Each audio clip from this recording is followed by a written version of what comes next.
James here. What's up, guys?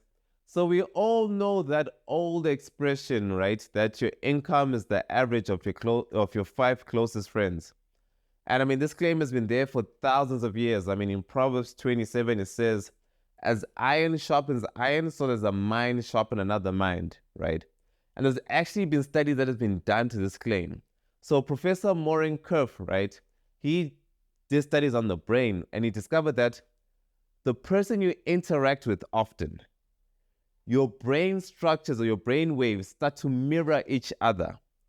And certain parts of your brain are as active as the other person. So I imagine in my imagination that if I was to speak to someone with a lot of anxiety, right, the amygdala is associated with the flight, fright response, fear, anxiety. And that person has an active amygdala. I imagine that interacting with them will make my amygdala more active, right? So the professor's studies show that you need to pick the people you're around with very carefully. You need to pick people who have the same vision as you, the same goal as you. Even the partners that you get into relationships with, because they directly impact your ability to attain a vision or a goal. If you have a negative partner and you guys spend so much time together, you never know how that alters your habits, especially over time, right?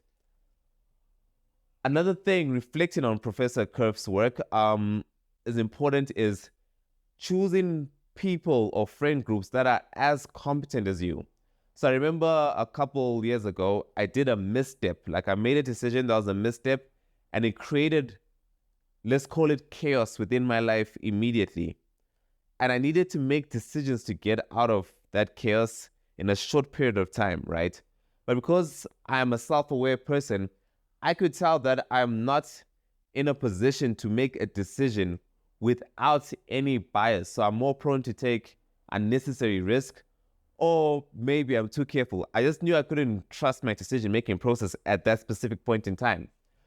And I went to a very close friend of mine and I told him the situation.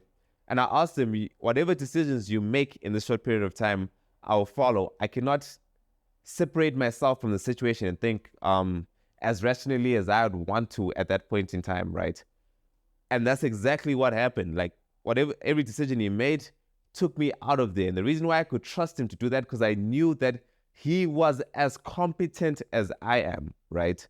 In any given particular situation. So ultimately, what you can learn from Dr. Kerf's work is that in order to achieve the utmost happiness, right, and to reduce the probability of exhaustive decisions, right, you pick people who share the exact same value structure. You pick people who strive to be what you particularly want to be, or have this approximate the exact same ambition that you have, or the exact same value structure and the traits that you have, because it directly impacts your ability to succeed.